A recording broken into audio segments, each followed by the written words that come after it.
오늘 함께 나눌 말씀 요한계시록 2장 12절부터 17절까지 말씀입니다. 우리 같이 봉독합니다. 버가모 교회의 사자에게 편지하기를 좌우에 날선 검을 가진 이가 가라사대 내가 어디 사는 것을 내가 아노니 거기는 사단의 위가 있는 데라. 내가 내 이름을 굳게 잡아서 내 충성된 증인 안디바가 너희 가운데 곧 사단에 거하는 곳에서 죽임을 당할 때에도 나를 믿는 믿음을 저버리지 아니하였도다.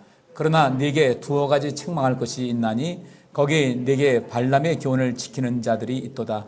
발람이 발락을 가르쳐 이스라엘 앞에 올무를 놓아 우상의 제물을 먹게 하였고 또 행음하게 하였느니라. 이와 같이 네게도 니골라 당의 교훈을 지키는 자들이 있도다. 그러므로 회개하라. 그리하지 아니하면 내가 네게 속히 임하여 내 입의 검으로 그들과 싸우리라. 귀 있는 자는 성령이 교회들에게 하시는 말씀을 들을지어다. 이기는 그에게는 내가 감추었던 만나를 주고 또 흰 돌을 줄 터인데 그 돌 위에 새 이름을 기록한 것이 있나니 받는 자밖에는 그 이름을 알 사람이 없느니라. 아멘. 오늘 저는 이 말씀 가지고 그리스도인들이 주의해야 할 것들이라는 주제로 함께 은혜를 나누도록 하겠습니다.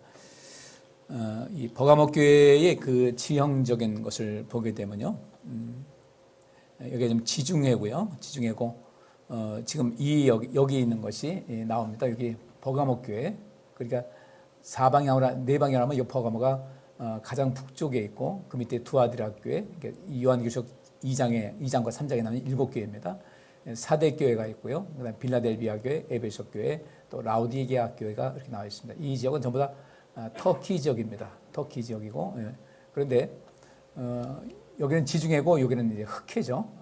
지금 러시아하고 우크라이나가 전투를 벌이는데 이 흑해 연변에 이제 러시아가 인접해 있고 또 우크라이나도 있는데 이 흑해에서 얘가 끊긴 것 같은데 지금 현재 이 터키, 투르키예라고 이제 이름 바뀌었죠.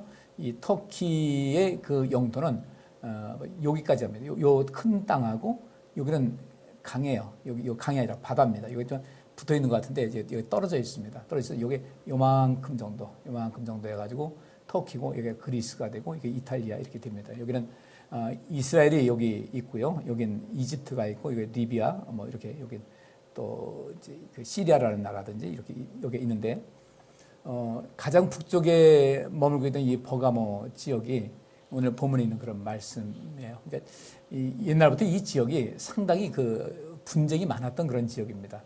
여기에 흑해가 있는데 러시아의 유명한 흑해 함대가 있죠. 러시아의 그 북쪽에는 북극해가 있어가지고 거의 1년에 한 5개월 정도는 얼음이 얼어 있는 거기 때문에 그 북쪽으로는 그 해군이 자리할 수가 없어요. 그래서 주로 이제 흑해에 머물고 있는데 많은 여기 해군이 자리하고 있습니다. 근데 거기를 만약에 이 옆에 있는 여기 갈라져 있는데 터키하고 다른 나라에서 모르는데 여기가 터키 영역이에요. 여기가 그래서 터키가 지금 UN 유럽 연합에 가입되어 있기 때문에 지금은 이 흑해에 있는 러시아 함대가 통과하려면 터키의 승인을 받아야 돼요. 그래서 이제 그런 것이 좀 어려움이 있고, 그래서 여기가 다 이제 조금씩 끊어져 있습니다. 이렇게 나와서 이제 지중해로 나오게 되는데, 이 지역은, 이 버가모 있는 지역은 여기 아시아 아닙니까? 여기는 유럽 지역이고, 여기는 아시아 지역인데, 이 버가모에는 옛날 그 로마 제국이 있을 때 워낙 아프리카도 지배하고 있었고, 유럽도 지배하고, 아시아도 지배하고 있다 보니까 유럽과 아프리카, 아시아 각각의 나름대로 제1의 수도, 제2의 수도, 제3의 수도가 있었어요. 근데 이 아시아 지역의 수도가 바로 이 버가모에 있었습니다. 지금도 여러분 인터넷 찾아보면 나올 거예요. 버가모에 많은 문화 유적들이 있습니다. 여기는 제우스 신에게 제사를 지내던 여기만 있는 것은 아니죠. 근데 그만큼 그 제우스 신에게 지냈다 헬라 문화가 굉장히 발달한 그런 지역이었어요. 그리고 이 제우스 신을 섬기고 있으니까 많은 이방 신들을 섬기고 있었는데 오늘 본 말씀에 이런 말씀이 있죠. 13절에 내가 어디 사는 것을 내가 아노니 거기는 사단의 위가 있는 데라 하는 대로 이 사단의 위가 있는 데라고 하니까 우리가 생각하기를 그 사단의 위가 있는 그곳에 교회 건물이 세워졌다고 이야기하고 쉬운데 그것은 아니고 이 지역이 워낙 그 이방 종교들이 많이 퍼져 있는 곳이 돼가지고 복음이 들어가기가 상당히 힘든 그런 지역이었어요. 그런데 그 버가모 지역에 복음이 들어갔습니다. 바울을 통해서 이제 복음이 들어가고, 그리고 거기서 이제 또 많은 그 유대인들 회당, 이미 바울이 가서 복음 전하기 전에 예루살렘에서 이제 흩어져서 나라가 망한 다음에 이리저리 흩어지면서 이 버가모 지역, 지금 터키 지역에도 많은 유대인들이 가서 살고 있었거든요. 그러니까 그 지역에 이제 그 자리가 하다 보니까 약간 어떤 이방 종교와 또 이방 문화가 아주 꽉 차 있던 그런 곳에 이 버가모 교회가 생겼어요. 그리고 그 교회가 어떤 모습인가? 내가 내 이름을 굳게 잡아서 내 충성된 증인 안디바가 너희 가운데 곧 사단에 거하는 곳에서 죽임을 당할 때에도 나를 믿는 믿음을 저버리지 아니했다. 버가모의 교회가 생긴 다음에 이 안디바라는 이분이 이 교회의 담임 목사 역할을 해왔습니다. 근데 교회가 굉장히 많이 핍박을 당하면서 이분이 순교를 했는데 어떻게 순교를 했는가? 그 당시 사형을 집행하는 그런 도구였어요. 노수로 그 소야의 형상을 만듭니다. 그리고 그 안에 뭐가 집어넣을 수 있도록 문을 만들어놨는데 이 사형 집행은 어떻게 하냐면요, 사람을 그 속에 가둬요. 그러면 잠그고 그다음에 그 밖에서 불을 뗍니다. 그래서 완전히 그냥 태워 죽이는 것도 아니고요, 불은 직접 닿지 않는데 얼마나 고통스럽게 그 죽임을 당하겠어요. 안디바는 바로 그런 모습으로 처형을 당했습니다. 그럼에도 불구하고 그 안디바가 너희 가운데 곧 사단에 거하는 곳에서 죽임을 당할 때에도 나를 믿는 믿음을 저버리지 않았다 그랬어요. 그때 세월이 지나면서 이 버가모 교회가 서서히 타락을 하기 시작합니다. 그래서 그걸 책망하는데, 네게 두어 가지 책망할 것이 있다. 거기 네게 발람의 교훈을 지키는 자들이 있도다. 발람이 발락을 가르쳐 이스라엘 앞에 올무를 놓아 우상의 제물을 먹게 하였고 또 행음하게 하였느니라. 이와 같이 네게도 니골라당의 교훈을 지키는 자들이 있다 그랬어요. 그러니까 본래 복음을 순수하게 지키던 그 교회에 이 발람이 등장을 합니다. 발람이 무슨 어떤 일을 했을까? 그리고 니골라당의 교훈이라고 했는데 이 니골라당의 교훈은 어떤 것인가 보면 발람이 행한 것하고 비슷한 그런 모습이에요. 그리고 이것은 오늘날 보면은 우리 현대 교회의 모습과 상당히 비슷한 모습이 있습니다. 그래서 이것을 지적하면서 주께서는 그러므로 회개하라, 돌이키라는 거죠. 그냥 입으로만, 마음으로만 회개하는 것이 아니라 내 삶의 진정 변화를 가져와라. 그리하지 아니하면 내가 네게 속히 임하여 내 입의 검으로 그들과 싸울 것이다라고 말씀하고 있습니다. 여기 이제 뒤에도 말씀 보겠지만 왜 여기서 버가모 교회의 사자에게 편지하기를 좌우에 날선 검을 가진 이가 가라사대, 왜 검 이야기가 나오는가? 또 이 발락과 발람의 이야기에서 이게 연관이 되거든요. 여러분 잘 아시는 대로 발람이 모압 왕인 발락의 그 요청을 받습니다. 많은 재물 줄 테니까 이스라엘 백성들을 저주해달라. 근데 이 발람이 그 마음에 끌리다가 하나님께서 강하게 책망하셨어요. 그래서 첫 번째는 안 한다고 했다가 두 번째 더 많은 것을 가지고 오니까 마음이 흔들흔들 하거든요. 그런데 가다가 그래서 따라갑니다. 따라가는데 그 나귀를 타고 가는데 어떤 일이 있어요? 주의 천사가 나타나서 그 길을 막죠. 그래서 발람이 나귀를 때립니다. 몇 번 때렸겠어요? 몇 차례? 몇 회? 3회를 쳤어요. 이 나귀가 가는데 발람은 천사를 못 보는데 이 나귀는 봤어요. 그러니까 앞에 길을 딱 막고 있으니까 이 나귀가 옆으로 비켜서 길을 놔두고 옆에 밭으로 돌아갑니다. 그러니까 이 발람이 이 미쳤나면서 채찍을 때립니다. 말 안 듣는다고. 그래서 피해가지고 갔어요. 두 번째 갔는데 이제 그보다는 더 좁은 길을 만났는데 천사가 또 그 검을 들고 서 있습니다. 그래서 여기 이 버가모 교회 사자에게 편지하기를 좌우에 날선 검을 가지니라는 그 말이 발람이 등장하기 때문에 그 얘기를 하고 있어요. 또 우리에게도 이 말씀이 굉장히 중요한 내용이고, 그러니까 이제 이 나귀가 벽으로 붙지 않겠습니까? 그 옆에 이제 포도원 이렇게 있는데 그 벽에 하니까 발이 상처를 입었어요. 또 화가 나니까 또 때립니다. 그러니까 이 나귀는 앞에 천사가 칼을 두고 있으니까 무서워서 피한 건데, 근데 또 가는데 이젠 그나마 길도 더 좁아져 가지고요, 피할 길 없으니까 나귀가 벌써 주저앉아 버렸어요. 주저앉아 버리니까 어디서 내 말 안 듣고 주저앉다고 또 때렸어요. 그때 나귀의 입이 열립니다. 왜 때리냐고. 왜 때리냐고. 너 왜 말 안 들어? 또 거기 말에 맞붙어서 대화를 합니다. 내가 언제 당신의 말을 안 들은 적이 있냐? 나를 한두 번 타고 다니냐? 그러고서 이제 발람이 눈이 딱 떴는데 앞에 천사가 검을 들고 있는 거예요. 좀 이따 그 말씀 드리고요. 그래서 이 버가모 교회의 문제가 무엇인가? 1차적으로 제가 자주 말씀드리죠. 1차 관문, 2차 관문인데 1차 관문 그 안디바가 순교할 때도 믿음을 저버리지 않았는데 그 다음에 정말 또 중요한 2차 단계를 거쳐야만 이게 완생을 할 수가 있어요. 미생이 아닌 완성을 할 수가 있다는 거죠. 이걸 정말 한번 살펴보겠습니다. 여러분들 이 하나님 말씀 성경은요. 누구에게 주신 말씀입니까? 성경 전체는 여기 이 성경이 있는데 많이 읽어보셨을 거예요. 1차적으로 누구 보라는 거예요? 신앙인들 먼저 보라는 얘기예요. 이것을 먼저 보고 우리가 받고서 그것을 그리스도의 증인되는 삶을 살아가야 되는데 하나님의 은혜로 구원받는 건 당연하죠. 오늘도 이게 다 여기 연관된 말씀이에요. 우리가 하나님의 은혜로 구원받았다. 그 다음에 우리가 뭘 해야 될 것인가? 이스라엘 백성들 한번 예를 들어보십시다. 하나님께서 아브라함을 택하시고 그 후손들에게 그 어떤 일을 행할 것이라는 것을 말씀하셨어요. 세월이 오래 흘렀습니다. 하나님 말씀대로 이스라엘 백성들 가나안 땅에 들어가 애굽 땅에서 큰 민족으로 번성을 했어요. 근데 그들이 학대를 당하기 시작합니다. 왜 학대를 당했을까? 이들이 워낙 강대해지니까 인구수가 많아지니까 안 되겠다 싶어서 그들을 더욱더 학대를 합니다.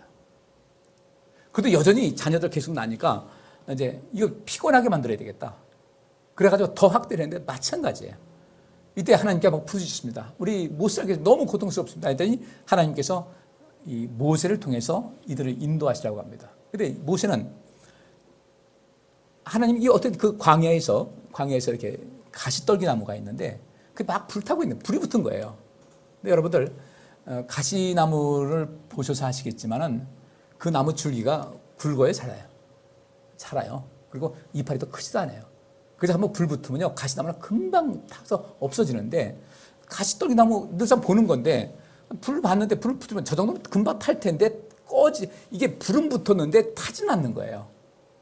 그래서 이스라엘 백성들은 그것을 가지고 그들은 참 그 한 구절 가지고 굉장히 많은 도전을 받는데 뭐라고 하냐면 우리 민족은 이 가시떨기 같이 그렇게 남들 볼 때도 별로 누가 가시떨기 나무를 관심 있게 하겠습니까? 근데 여러분들 그 성막을 지을 때 나무가 더 들어가잖아요. 나무 들어갈 때 전부 다 그 아카시아 나무라고 하는데 그 가시나무예요. 그 가시나무 같은 그 남들이 볼 때 사람들이 볼 때 별로 가치 없어 보이는 것인데도 불구하고 그것을 성막을 만드는데 도구를 썼다라는 것은 하나님께서는 그들을 어떻게 생각하냐면요. 하나님께서는 이 세상에서 어느 누구도 가치 없게 대하는 사람이 없다는 거예요. 모두를 다 가치 있게 보신다는 거죠. 자기 민족들도 우리가 가치 있는 민족이다. 가시떨기 같은 그런 모습이면 우리는 가치 있는 민족이고 가치 있는 사람이다. 그리고 불이 꺼지지 않는 거 보니까 우리 민족 나중에 보니까 그래요. 그냥 그 아주 굉장히 가시떨기가 돼가지고 그렇게 사람들 가까이 하지 않고 볼품도 없는 그런 것이었는데 그 민족 정말로 타서 없어지질 않았어요. 그 불이 탄 것 같이 엄청난 그 재난이 있었고 핍박이 있었고 또 굉장히 많이 죽지 않았습니까? 근데도 그 민족이 멸망하지 않았어요. 그래서 그들은 그 가시떨기에서 그 불이 타오르는데 타지 않고 여전히 남아있는 것을 하나님께서 우리 민족을 이렇게 보호하셨다. 이렇게 이야기를 하면서 그들은 환란이 있을 때 우리는 일단 참자. 하나님께서 우리를 도와주신다. 좀 전에 히브리 노예 합창 거기도 마찬가지 나오잖아요. 하나님께서 우리를 이 모든 것을 이길 수 있도록 도와주실 것이다. 그런 것이었어요. 그래서 그들이 하나님께서 이제 모세를 부르셔서 너 가야 되겠다 하니까 모세가 뭐라고 합니까? 도대체 누구십니까? 내가 가라고 하니까 못 간다고 하다가 가라고 하니까 가긴 가겠습니다. 근데 누가 나를 보냈다고 하는지 말은 해줘야 되지 않겠습니까? 내가 이스라엘 백성들에게 가서 내가 말을 해야 될 텐데 누가 나를 보냈는지 알려줘야 되지 않겠습니까? 그러니까 하나님께서 뭐라고 하셨어요? 나는 스스로 있는 자다. 영어로 말하면 I am that I am. I am이라는 것은 나는 무엇이다. 존재를 말해요. 나는 존재하기 때문에 존재하는 그런 여호와다라는 것을 이야기를 합니다. 그리고 하나님께서 이스라엘 백성들로 하여금 이 모세의 말을 믿게 하기 위해서 그에게 많은 능력을 주셨어요. 그냥 가가지고 아무것도 없이 하나님께서 이렇게 말씀하셨다 그런 것이 아니라 뭔가를 눈에 보여줘야 되잖아요. 하나님께서 어떤 분이신지를. 모세가 말하는 것이 헛말이 아니라 분명히 뭔가로부터 계시를 받았다는 것을 알게 하기 위해서 하나님께서 그에게 몇몇 가지 능력을 주시죠. 그죠? 지팡이를 가지고도 하시고 그리고 능력을 주셨는데 그 다음에 이제 본격적으로 하나님께서 이스라엘 백성들을 자유인의 모습으로 만들어서 가나안 땅으로 인도해서 그들을 하여금 이 세상을 향한 제사장으로 만들게 한 계획을 쭉 세우십니다. 그리고 그것을 보여주시기 위해서 하나님께서 이스라엘 백성들을 인도에 내시는데 하나님이 어떤 분인지를 그 이스라엘 백성들에게 각인시켜 줄 필요가 있어요. 그래서 그들 애굽에서 이끌려 나올 때 그 이스라엘 백성들은 손 하나 까딱한 것이 없었어요. 모든 것을 하나님께서 다 하셔서 마지막에는 이 애굽 사람들이 제발 좀 우리에게서 떠나달라. 너희들 때문에 우리 못 살겠다. 나중에 뭐 장자들 다 죽었으니까 제발 좀 떠나달라고 재물도 주고 보석도 주고 가축들도 주면서 제발 떠나달라고 그랬잖아요. 나왔어요. 기분 좋게 나왔는데 또 마음이 또 변했어요. 그래서 애굽에서 쫓아옵니다. 근데 앞에 홍해가 있어요. 하나님께서 홍해를 갈라서 그들을 건너게 하십니다. 그 다 건넌 다음에 또 쫓아오니까 하나님께서 그 물을 합해가지고 그들을 몰살시키셨어요. 하나님께서는 그렇게 내가 누구인지를 계속해서 애굽에서 나올 때부터 시작해서 시내산 갈 때까지 그 짧은 기간이었지만 하나님께서는 내가 누구인지를 이스라엘 백성들에게 확고하게 보여주셨습니다. 그러니까 이스라엘 백성들이 그분께 관심을 갖지 않겠어요. 이분이 도대체 누군가? 도대체 어떤 분이길래 저 애굽 사람들을 멸하시고 저들 코가 납작하게 하시고 우리를 인도하셨을까? 그런데 그 다음에 시내산에 갔을 때 하나님께서는 모세를 통해서 뭐라고 하십니까? 내가 너희에게 내가 어떤 법을 주겠다. 이것을 잘 지켜 행하면 너희는 내게 소중한 백성이, 특별하고도 소중한 백성이 될 것이고 너희는 나를 향해서 나에 대해서 제사장이 될 것이다 라고 말씀하셨어요. 근데 그들 그 당시 문화에서 제사장이라는 것은 굉장히 왕과 버금가는 그런 그 계급이었는데 제사장 나로 삼아준다니까 이거 대단한 거죠. 근데 하나님께서 하신 일 보니까 이분께서 정말 하려고 계획하시면 정말 다 될 것 같은 거예요. 말씀을 주옵소서. 그래서 그들에게 율법을 주신 거예요. 여기서 율법 주시면서 이 말씀들을 지켜 행하라고 하신 겁니다. 이미 하나님께서는 그들에게 율법을 주실 때 하나님께서는 그들에게 내가 누구인지를 그들에게 정확하게 보여주셨어요. 다른 말씀 없으셨어도 엄청난 능력 가지신 분, 이건 어제 이제까지 많은 신을 애국에서 보지 않았겠습니까? 그 당시 고대에서 신들 많았어요. 그런데 우리 하나님께서는 그저 말없이 행하시는데 그들을 얼마나 철저하게 보호하시는지 모르는 거예요. 상상이 안 가는 거예요. 어떻게 세상에 어떻게 이런 일이 일어날 수 있을까? 그렇게 해서 하나님께서 베푸신 놀라운 역사 속에서 나왔습니다. 근데 보니까 물이 없으니까 세상 썩어서 먹으면 배탈 나고 죽을 수밖에 없는 그물을 맑은 물 만들어가지고 먹여주십니다. 또 그들에게 하늘에서 만나를 먹여주십니다. 이런 가운데 있다 보니까 도대체 이분이 어떤 분인가 관심 있기 시작하죠. 관심을 갖고 있을 때 하나님께서 그들에게 율법을 주시면서 내가 너희에게 이 율법을 줄 테니까 너희 이것을 잘 지켜 행하라. 그리고 이 지켜 행한 다음에 이 세상 모든 사람은 내가 너희를 택한 것 같이 너희는 이 세상 모든 사람들에게 나를 알려라 이거예요. 그러면 너희가 이렇게 그 애굽에서 자유를 얻은 것 같이 그들도 자유를 얻고 생명을 얻고 복을 받게 될 것이다. 너는 나의 제사장이 되라고 말씀하신 거예요. 그래서 율법을 주신 것은 이미 하나님이 어떤 분인가를 오감을 통해서 경험한 사람들에게 주신 말씀이었습니다. 그리고 이 말씀이 계속해서 기록이 되었는데 예수님께서 그 말씀을 주실 때 불신자들에게 하신 말씀은 아니었어요. 이 성경은 모두가 다 이미 하나님을 알만한 사람들에게 이 말씀을 주신 겁니다. 주셨고 하나님께서 당신을 보여주시고 말씀을 주신 것 같이 우리에게 이 말씀을 주시고 이 말씀대로 살고 이 말씀을 지키면서 하나님이 어떤 분인가를 체험하고 나서 이 세상 사람들에게 복음을 증거해서 그들을 생명기로 인도하라고 하신 것이 하나님의 뜻이었어요. 저도 이제 설교를 할 때 보면 예수 그리스도의 은혜로 말미암아 내가 죄인의 신분에서 벗어나서 구원받았다는 것을 전제로 하고 제가 설교를 하는 것이거든요. 그러면 그것을 모르게 되면 목사님은 굉장히 어떤 설교를 도덕적이다, 윤리적이다 이렇게 생각할 수가 있는데 그것은 아니거든요.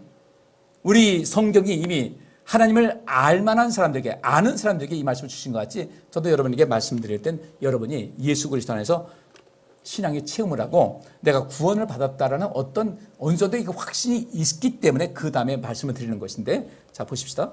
하나님께서 이 말씀을 주셨어요. 이스라엘 백성들에게, 그들에게 많은 기적을 보여주셨고 말씀을 주셨습니다. 그리고 말씀을 주시면서 뭐라고 하냐면 너희는 이 말씀을 잘 듣고 지켜서 행하면은 세계 모든 민족에 뛰어난 민족이 될 것이다. 그러면 세계 모든 민족의 뛰어난 민족이 될 것이라는 것은 단순하게 그들에게 복을 준다는 것이 아니라 세계 모든 민족의 뛰어난 민족이 돼서 너희가 나를 섬기는 그런 모든 모습을 보면서 우리도 하나님을 잘 섬기면 저 민족같이 될 것이다라는 그 기대감을 가지고 하나님을 섬기게 한 그런 목적이었거든요. 근데 그들은 사실 그걸 잘 못했어요. 자, 우리는 하나님의 은혜를 받았습니다. 우리가 예수를 믿게 된 것이 태어나면서부터 부모님의 영향을 받을 수도 있고 이후에 어떤 그 과정을 통해서 교회에 발을 딛게 됐어요. 근데 그때는 우리가 하나님을 다 알 수가 없는 거죠. 그죠? 일단 교회에 발을 디뎠어요. 관심이 있기 때문에 발을 디딘 겁니다. 그때부터 하나님 말씀을 하나씩 둘씩 받아들이고서 오늘까지 이르게 됐는데 그 다음에 우리가 할 것은 무엇인가? 우리 하나님께서 값없이 우리를 구원해 주셨어요. 이스라엘 백성들은 어안이 벙벙했을 겁니다. 아니 하나님께서 도대체 우리한테 왜 이렇게 하시지? 아니 여호와라는 분이 왜 우리에게 이렇게 도움을 주시지? 우리가 애굽에서 저렇게 고통받았는데 우리를 죽이려 하는 저들을 하나님께서 왜 막으셨지? 하나님께서는 여기 말씀하지 않습니까? 좌우에 날선 검을 가지셨다고 그랬는데 좌우가 무엇입니까? 양면성이 있다는 거예요. 하나님께서 이 애굽 사람들을 대할 때도 칼을 드셨습니다. 양면, 좌우에 날선 검을 가지셨는데 이스라엘 백성에게는 그 하나님께서 가지신 검이 어떤 검이었어요? 그들을 보호하시는 검이었어요. 그런데 이스라엘 백성들을 공격하는 그 애굽 사람에게는 어떤 검이었습니까? 심판의 검이었어요. 이 버가모 교회는 처음에는 그렇게 하나님께서 그 검으로서 모든 걸 지켜주셨습니다. 엄청난 핍박이 있었음에도 불구하고 어쨌든 믿음을 지킬 수 있는 어떤 검을 주셨는데 이들이 세월 지나면서 서서히 변질이 됐어요. 그래서 이제는 그 버가모 교회 성도들을 지키시는 검이었는데 이제는 세월 지나가지고 이들이 잘못되다 보니까 그 검이 누구를 향하는 겁니까? 버가모 교회를 향하고 있는 거예요. 너희를 심판해야 되겠다. 그러니까 이 검이 다시 본래 너희를 지켜주는 검이 되지 않도록 하기 위해서는 어떻게 될 것인가? 너희가 회개하라는 거예요. 그 회개가 무엇입니까? 여기 책망할 것이다. 발람의 교훈을 지키는 자들이 있다는 거예요. 그럼 이 발람의 교훈이 뭐냐는 거죠. 오늘 우리가 살필 말씀은 발람의 교훈, 발람의 그 사건을 통해서 하나님께서 우리에게 교훈을 주셨는데 그 하나님께서 주시는 교훈을 받지 않고 발람이 추구했던 것을 따라가는 사람들이 많이 있다는 거예요. 그러므로 회개하라. 그리하지 아니하면 내가 네게 속히 임하여 내 입의 검으로 그들과 싸울 것이다. 그들은 누구겠습니까? 그들과 누구겠어요? 회개하라. 그리하지 아니하면 회개하라. 그리하지 아니하면 내 입으로 검으로 그들과 싸울 것이다. 회개하지 않는 사람들과 싸울 것이라는 거예요. 하나님의 검이 회개하지 않는 사람을 향해서 칼이 돌려질 것이다라는 거죠. 이게 굉장히 우리에게 그 두려움을 느낄 수 있어야 되거든요. 여러분들, 우리가 하나님을 경외한다. 하나님이 좋아했잖아요. 하나님에 대한 존중심과 경외심과 이 모든 좋은 마음을 가지려면 하나님에 대한 두려운 마음이 있어야 돼요. 두려운 마음이 없으면 존경하는 마음이 생길 수가 없습니다. 부모님을 우습게 보는데 부모님 존중하겠어요? 부모님 앞에 함부로 하지 않는 그런 삶의 자세가 부모님을 공경할 수 있게 되는 것이고 부모님을 공경한다는 것은 부모님을 절대로 함부로 하지 않는다는 것이거든요. 굉장히 조심스럽다는 겁니다. 두려움과 경외심은 같이 가는 거예요. 여호와를 경외한다 할 때 하나님을 두려워하는 마음이 먼저 있어야 되고 그 다음에 하나님을 존중하고 존경하는 마음이 생기게 되는 것인데 이 버가모 교회는 어느샌가 서서히 그 믿음이 식어지기 시작했고 벗어나기 시작했어요. 오늘날 우리 한국교회가 그렇습니다. 1907년도 평양 대부흥운동이 일어났을 때 평양시가 참 놀라웠어요. 굉장했습니다. 그 당시에 부흥회를 보통 보름에서 3주 정도를 2주, 3주를 했습니다. 그러면 사방 각처에서 평양은 그 한반도의 예루살렘이라고 할 정도였거든요. 북한 사람들이 훨씬 신앙이 좋았어요. 그래서 이 6.25 났을 때 해방되고 나서 북한에 이제 공산주의가 소련이 먼저 공산주의가 심어지고 또 6.25 전쟁이 일어나면서 많은 기독교인들이 그 신앙의 자유를 얻기 위해서 남한으로 내려온 겁니다. 남한은 그렇게 신앙이 그렇게 크게 발전하지는 않았어요. 왜 그랬을까? 그건 이유는 모르겠어요. 어쨌든 그런 가운데 세월이 쭉 이어왔습니다. 여러분 잘 아시다시피 우리 처음 여기 다 경험 있을 거예요. 우리 처음 우리가 그리스도를 만나서 신앙생활을 하고 할 때 그 당시는 부흥회 하게 되면요. 뭐 5박 6일 했어요. 5박 6일 하다. 그 다음에 좀 줄어서 4박 5일, 아마 3박 4일 뭐 이렇게 됐는데 그때는 새벽도 낮 저녁까지 모였습니다. IMF 터지면서 여성들이 생활 경제 활동 하면서 새벽하고 저녁하더니 그나마 이제 바쁘게 하다 보니까 새벽에 나오는 사람 없어가지고 저녁만 하더니 이제는 붕괴가 거의 사라져 버렸어요. 전에는 주일날 낮 예배 드리고 집에 와서 좀 편히 쉬었다가 저녁에 와서 아주 편안하게 예배 드리고 갔는데 모든 것이 편의에 따라서 오후 예배를 드리자. 저도 몇 년을 버텼어요. 오후 예배 드리면 신앙 10개 식어집니다. 안 됩니다 했더니 아닙니다. 멀리 있는 분들 다 예배 드리고 갈 겁니다 했는데 마찬가지 정도가 아니라 점점 식어졌어요. 왜 이렇게 됐을까? 다 이제 이 모든 것이 몸에 배고 그래도 괜찮겠거니 하는데 문제는 사람이 떡으로만 살 것이 아니다. 근데 떡은 먹어야 되잖아요. 음식 먹어야 되잖아요. 그래야 우리가 살아갈 수 있잖아요. 떡도 중요하지만 하나님 말씀 먹지 않게 되면 사람이 영원히 죽는다는 거예요. 음식 먹지 않으면 몸이 죽지만은 이 영의 양식은 하나님 말씀으로 우리가 무장하지 않게 되면 우리 영이 죽어요. 그래서 아주 심각한 문제가 생기는 겁니다. 바꿔 말하면요, 하나님께서 이스라엘 백성들을 은혜로 그냥 그들은 아무것도 하지 않은 상태에서 자유의 몸을 주셨고 한 나라를 주셨어요. 그럼 그 다음에 무엇이 되겠습니까? 감사하는 마음이 있어야죠. 그 감사하는 마음은 믿음의 척도입니다. 신앙의 열심을 우리가 유지하려면 하나님에 대한 그 감사한 마음이 마음속에 사무쳐야 돼요. 인간관계도 마찬가지입니다. 부부간에 결혼했어요. 감사한 마음은 있어야 되고요.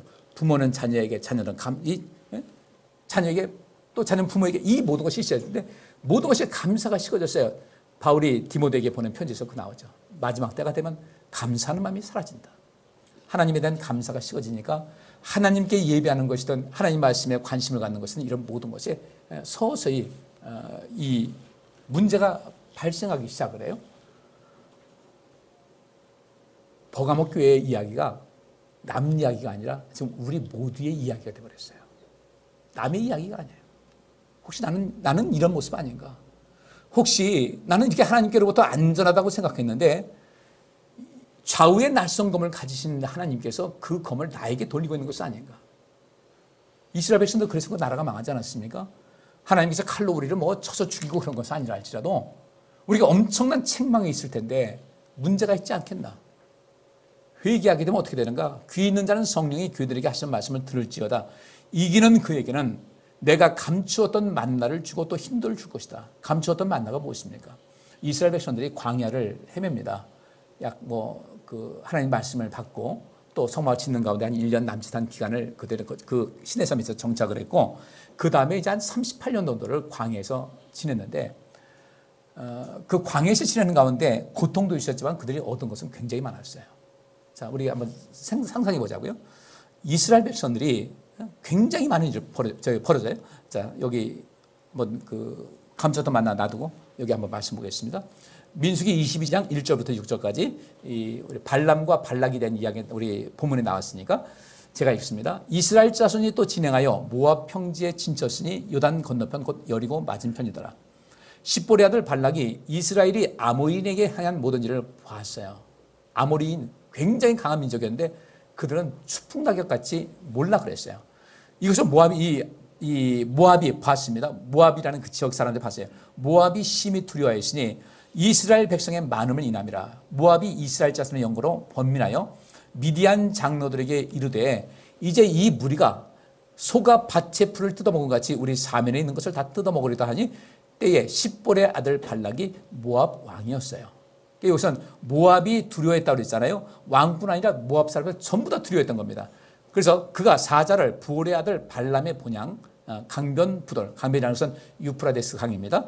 그 지역에는 부돌에 보내어 발람을 부르게 하여 가로되 보라 한 민족이 애굽에서 나왔는데 그들이 지면에 덮여서 우리 맞은편에 거하였고 우리보다 강하니 청컨대 와서 나를 위하여 이 백성을 저주하라. 내가 혹 쳐서 이기어 이 땅에서 몰아내리라. 그대가 복을 비는 자는 복을 받고 저주하는 자는 저주를 받을 줄 내가 알미니라 그랬어요. 그러면 모압이 왜 그렇게 심히 두려워했겠어요? 모압뿐 아니라 그 주변 나라들 다 두려워했어요. 왜 그랬겠습니까? 여기서 우리가 또 상상을 펴는 거예요. 모압이든지 이 모든 그 주변의 사람들은 광야의 모습을 잘 압니다. 근데 이스라엘 백성들은 그 다른 민족과 충돌을 피하기 위해서 주로 광야를 주로 다녔어요. 그러면 광야에 먹을 것이 있겠습니까? 물이 있겠습니까? 옷을 살 수 있는 장사꾼이 있겠습니까? 근데 이 수가 또 어마어마하게 많은 거예요. 그런데 그들이 다니는 거 봤습니다. 저 많은 사람 다니니까 아이고 저것들 얼마 안 가서 다 굶어 죽을 거야. 뭐 먹고 살아? 애굽에서 갖고 온 거 다 떨어졌을 텐데 뭐 먹고 살겠어? 이미 그들이 시내산에서 있을 때 다 그건 떨어졌고 그때부터 만나가 내렸는데 이상한 거예요. 아니 저들은 양식도 없어. 그렇다고 지나가면서 그 지역 사람들이 양식을 사는 것도 아니야. 물을 사는 것도 아니야. 물도 없고 양식도 없고 어떻게 이 모습 옷을 입을 수 있는 것도 없는데 옷은 멀쩡하게 입고 다닌 거예요. 옷이 헤어지지 않았으니까. 굶질 않아. 통통해요. 물도 있어요. 그들이 이상했지 않았겠어요? 그러다 서서히 그런 희한한 사건을 통해서 여호와 하나님이라는 그 말을 듣고 그들은 하나님에 대한 두려움을 굉장히 강하게 자리한 겁니다. 하나님께서 40년 동안 행하면서 이스라엘 백성들이 얼마나 하나님의 은혜 안에서 하나님의 손 안에서 얼마나 강한 민족인가를 그 모든 지역에 철저하게 학습을 시키신 거예요. 40년 동안 이 많은 인원이 뭘 먹고 살았겠어요? 날마다 하나님께서 만나를 내리시는 거예요. 그들은 희한한 거죠. 우리에게는 안 내리는데 저들에게 만나가 내려. 반석에서 물이 나온다는 소식을 들었을 거예요. 물을 어떻게 마십니까? 아이고 우리요. 그냥 우리 모세라는 그 양반이 반석을 쳐서 명령만 해도 물이 철철 나옵니다. 이해가 안 되는 거죠. 믿을 수가 없어요. 믿을 수가 없는데 그들은 여전히 살아있어요. 믿을 수도 없고 안 믿을 수도 없고 이러니 이 이스라엘 백성들을 두려워하지 않겠습니까? 모압이 당연히 두려워하죠. 그런데 이 모압은 잘 아시다시피 롯의 후손 아닙니까? 여기서 이 모압 사람들은 암몬과 모압 사람들은 손대지 마. 그들과 다투지 말라고 하나님께서 명하셨기 때문에 이들 절대로 해칠 의도가 없는데 알아서 미리 절절 매는 거예요. 그래서 이 발람이라는 사람 거짓 선지자입니다. 거짓 선지자인데 또 하나님의 이름으로 하는 그 말이 있어요. 거짓 선지자예요. 돈을 밝히는 거짓 선지자예요. 오늘 오후 예배도 이제 그 바예수라는 거짓 선지자가 또 나오는데 이 속에서 이 거짓 선지자에 가가지고 이제 이야기를 합니다. 저 이스라엘에서 저주를 해달라. 그러니까 많은 돈을 갖고 와가지고 보물 갖고 와가지고 이 돈 받고 이거 받고서 저주해달라 하니까 이 발람이 뭐라고 합니까? 오늘 밤 여기서 우리 지금 지내고 가시오. 내가 하나님께 한번 여쭤보겠습니다. 근데 하나님께서 나와서 말씀하셨어요. 거기 계속 9절 말씀 보면 그날 밤 하나님께서 발람에게 너와 함께 있는 이 사람들이 누구냐고 물으셨다. 그래서 발람은 이렇게 대답하였다. 이들은 모압왕 십볼의 아들 발락이 보낸 사람들입니다. 발락은 이들을 통해 나에게 이런 말을 전했습니다. 이집트에서 한 민족이 나와 온 땅을 휩쓸고 있으니 나를 위해 그들을 저주해 주시오. 그러면 내가 싸워 그들을 몰아낼 수 있을 것입니다. 그때 하나님이 발람에게 너는 이들과 함께 가지도 말고 그 백성을 저주하지도 말아라. 그들은 복을 받은 자들이다. 복 받았죠. 만나를 내주시니까 오늘 본문 말씀이 뭐라고 합니까? 회개하고 돌이키는 사람, 이기는 사람에게는 어떤 만나? 감추었던 만나를 주겠다고 그랬어요. 감추었던 만나. 그러면 이들이 가나안 땅 들어가서 농사를 지어서 식량을 얻은 다음부터 만나가 딱 떨어졌습니다. 더 이상 떨어지지 않았어요. 농사 지을 수 있으니까. 그리고 만나가 없었습니다. 근데 하나님께서는 이 버가목 교회를 예를 들면서 뭐라고 하시냐면 감추었던 만나를 주시겠다는 거예요. 그 만나는 이스라엘 백성들의 생명을 유지하게 했던 것인데 그럼 감추었던 만나가 도대체 어떤 것일까? 이스라엘 백성들이 광야에서 먹었던 만나보다 비교할 수 없을 만큼 엄청난 복이 우리에게 임한다는 것이죠. 그래서 우리는 이제부터 이 버가목 교회를 통해서 경고하신 모든 말씀을 새겨 듣고 이제 다시금 회개하셔야 돼요. 회개는 마음으로만 하는 것이 아니라 우리의 행동의 변화가 있어야만 이것이 진짜 회개가 되는 것이거든요. 하나님께서는 이 발람에게 따라가지 말라고 그랬어요. 알았습니다. 가지 말랍니다. 좀 두려움이 있었겠죠. 그랬더니 이 사람들 갔습니다. 그래서 발락 왕에게 가서 안 온답니다. 그러니까 이건 더 많은 그런 보문하고 더 높은 사람을 보냈어요. 그러면 하나님께서 하지 말라 하시면 하지 말아야 되잖아요. 또 뭐라고 합니까? 하룻밤 지내고 가라고 내가 여호와께 물어보겠다. 그랬더니 하나님께서 그 다음에 뭐라고 하시냐면요. 같이 가라고 그랬어요. 같이 가라. 이거 다음 봐야 되겠네. 같이 가라. 근데 내가 너에게 이르는 말 외에는 절대로 하지 말라고 하셨어요. 날이 샜습니다. 발람이 딱 출발하는데 성경에 나와 있지 않아요? 하나님께서 가라고 하셨는데 따라가는 그 발람을 보고 화가 나셔가지고 그 나귀가 본 그 천사를 보내셨던 거예요. 아니 왜 가라고 같이 가라고 하고선 왜 하나님께서 왜 화를 내시지? 여기서 우리가 생각할 수 있는 거겠죠? 가라고 하실 때는 어떤 거 이렇게 하라고 내가 이르는 말 외에는 절대로 하지 말라고 하셨음에도 불구하고 발람이 떠날 때 보니까 그들과 얘기하는 모습이 어떻겠어요? 내가 이르는 말 외에는 하지 말라는 그 말은 어디론가 사라지고 뭐만 눈에 띄겠어요? 재물만 눈에 띄겠죠. 그러면 원래 하나님께서 하라고 하신 말씀만 하라면 그들이 갖고 온 재물을 어떻게 해야 되겠어요? 받아야 되겠어요? 말아야 되겠어요? 받지 말아야지. 그들의 말을 듣지 말고 내 말만 들으라고 했으면 이것도 다 갖고 가셔야 해야 정상 아니겠어요? 근데 이 말씀을 가만히 보니까 재물은 다 놔두고 간 것 같아요. 그래서 하나님께서 그 속을 알게 된 거죠. 어떻게 제 해석이 맞지 않아요? 에? 만약에 그 재물을 난 이거 당신들 뜻을 따를 수 없으니까 나 못 받겠어. 같이 이거 갖고 가시오라고 했으면 되는데 그걸 안 했던 것 같아요. 놔두고 갔으니까 하나님께 가라고 하고서 왜 가는데 왜 화를 내시겠습니까? 그러니까 재물을 받았으면 이미 빚진 자가 되는 것이고 마음이 딴 데가 콩밭에 가 있는 거예요. 그러니까 하나님께서 진노하실 수밖에. 그래서 이 그림이 있는데 그래서 바로 이것입니다. 이 그림을 잘 그렸어요.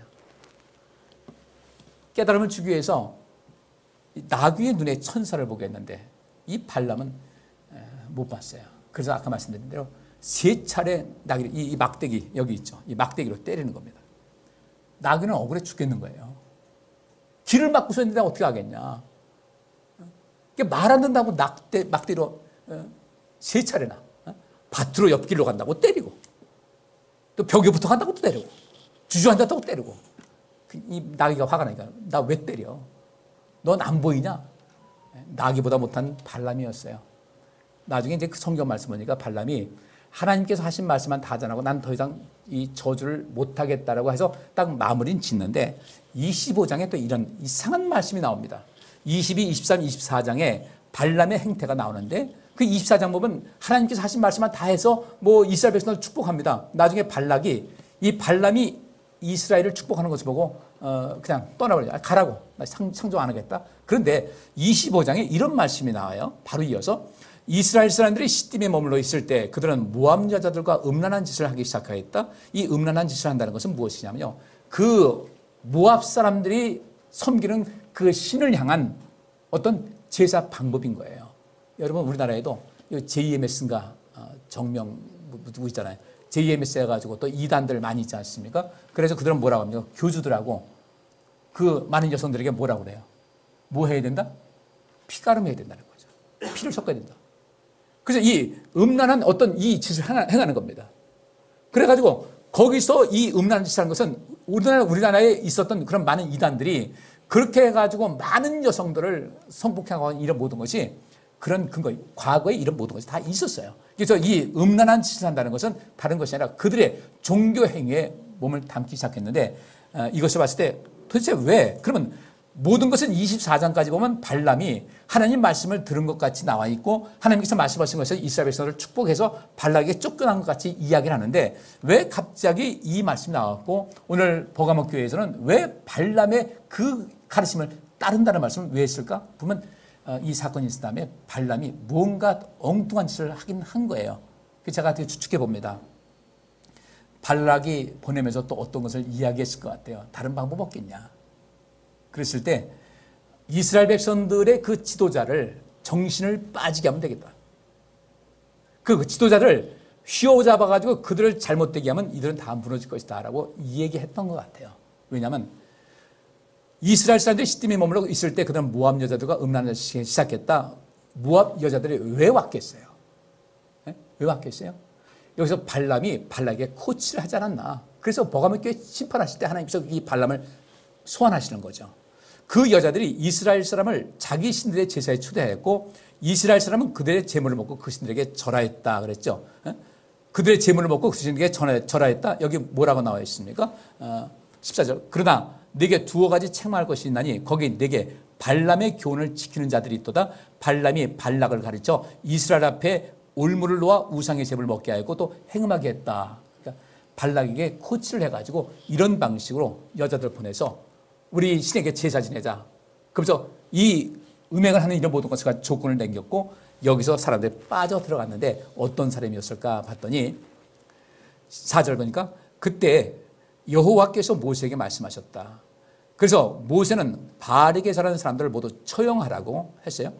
너는 이스라엘의 모든 지도자를 잡아다가 대낮에 내 앞에서 처형하라고 했어요.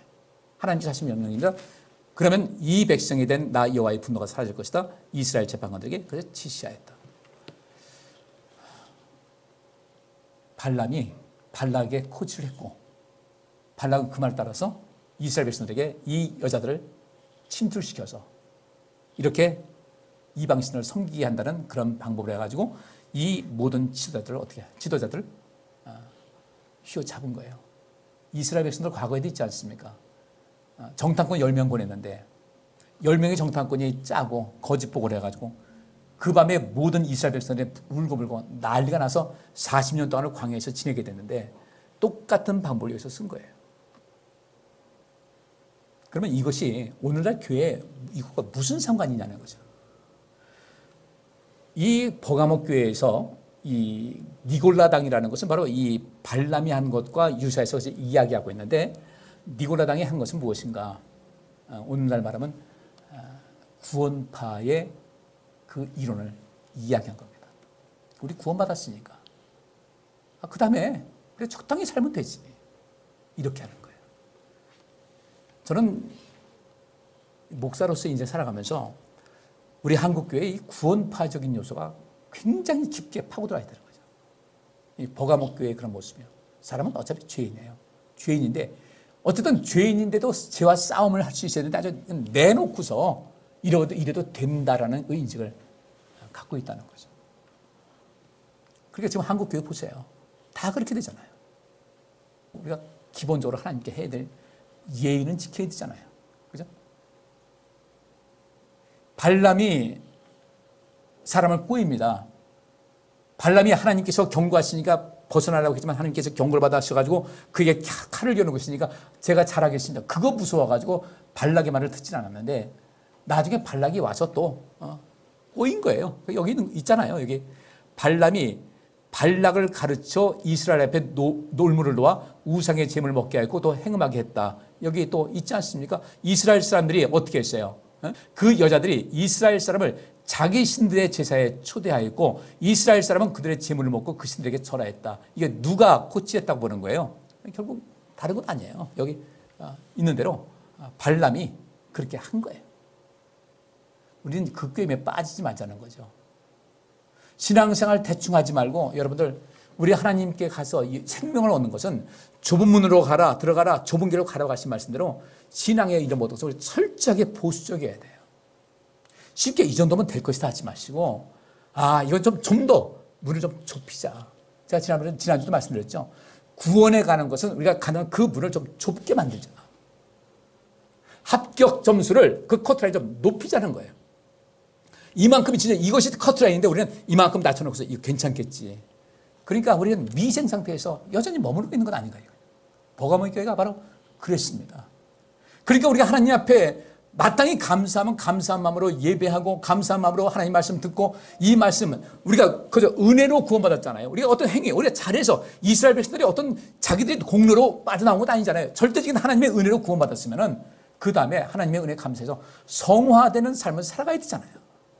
끊임없이 예수 그리스도의 모습을 닮아가야 되고 하나님께서 원하시는 하나님의 아버지 하나님의 온전함을 배워가면서 살아야 구원받은 사람으로서 하나님께 감사할 수가 있다는데 근데 우리가 믿음으로 구원받으니까 구원받았다고 하면서 우리 생활에 도무지 변화가 없는 거예요. 변화가 없는 것이 아니라 점점 신앙생활이 나락으로 떨어지고 있다는 거죠. 하나님을 향한 열정도 식어집니다. 예배에 대한 관심도 없어집니다. 구하기는 많이 구해요. 근데 기도하지 않아요. 하나님께 흔히 속된 말로 하나님께 꿀은 열심히 빠르면서 하나님께 기도는 안 해요. 하나님이 우리 삶의 수단은 아니잖아요. 우리 성도님들 버가모 교회 주께서 하신 말씀에 관심 갖고 우리 신앙생활 대충 하지 마시고요. 다시 정신 차리고 회개하라고 하셨으니까 회개해서 우리 생명으로 들어갈 수 있는 그 문을 우리 멋대로 늘려놨던 문 다시 본래대로 회복하시고 우리 멋대로 길 닦아놓은 거 다시 온전케 하시고 내가 밥 먹은 거 아침에 나 밥 잘 먹었다? 밥을 하나도 안 흘리고 잘 먹어서 자랑할 사람이 누가 있겠어요? 다 할 수 있는 것이니까. 그런데 남들이 하지 못하는 어떤 것을 이루었을 때 그 사람은 박수를 받습니다. 그 사람은요 좁은 문 들어갔기 때문에 그런 거예요. 험한 길 걸었기 때문에 그렇게 박수를 받는 거예요. 천국 들어가는 것도 마찬가지입니다. 시험 해가지고 우리가 하나님의 구원에 이를 수 있다, 이런 오해는 절대로 갖지 마시고, 오늘 보감의 교회는 지금 현재 우리 한국교회가 지금 나아가고 있는, 점점 그렇게 추락하고 있는 이 한국교회는 아주 엄중한 경고의 것을 아셔서 미혹되지 마세요. 미혹되지 말고 하나님 말씀대로 살아가세요. 말씀에 기록된 대로 기도하라면 기도하고, 구하라면 구하고, 이 말씀을 듣고 지켜 행하라면 지켜 행하고, 열심을 내라면 열심하고, 믿음을 지켜야 할 수 있는 믿음 지키고, 내 달려갈 길을 다 마치고, 이런 삶에 있어서 어느 하나도 게을리하지 말고 최선을 다하셔서 여러분들 주께서 하신 말씀대로 여기 흰 돌을 줄 터인데 그 돌 위에 새 이름을 기록한 것이 있다. 감추었던 만나, 이전에 이스라엘 백성들을 살렸던 그 만나가 아닌 감추었던 만나, 우리 온 인생을, 우리 전 인생을 새롭게 하는 그 만나, 흰 돌은 예수 그리스도를 말하고 있는데 예수 그리스도의 그 위에 우리의 이름이 새겨져서 그 받는 자 외에 밖에는 이름을 알 사람이 없다고 했는데, 주님께서 이는 내 사람이라고 인정할 수 있는, 또 인정받을 수 있는 그런 삶을 살아갈 수 있기를 주의 이름으로 축복합니다. 기도합니다. 하나님, 버가모 교회의 그 교훈을 통해서 지금 우리의 모습을 발견하게 하시고, 혹시라도 하나님의 그 좌우의 날성검, 이제까지 하나님께서는 하나님을 가까이 했던 우리를 지키기 위해서 우리를 대적하는 사람들, 또 악을 행하는 사람을 향해서 그 칼을 내밀었지만은, 혹시라도 우리가 잘못해서 그 검의 칼끝이 나를 향하고 있는 것은 아닌지를 돌아보고, 이제 우리가 회개할 것 있으면 회개하면서 세상의 어떤 풍습이라든지 일반적인 흐름에 따르지 않고 오직 하나님 말씀에 집중해서 하나님 뜻대로 살아갈 수 있는 우리 모두가 되게 하여 주옵소서.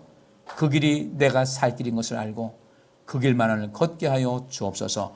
예수 그리스도 이름으로 기도하옵나이다. 아멘. 여호와께서 여기 모인 모든 성도들과 그의 가정과 그와 관련된 모든 일에 복을 주시고 지켜주시며 따뜻하게 대해주시고 은혜를 베푸시며 사랑스러운 눈으로 바라보시어 모두에게 평안을 주시기를 원하노라. 아멘.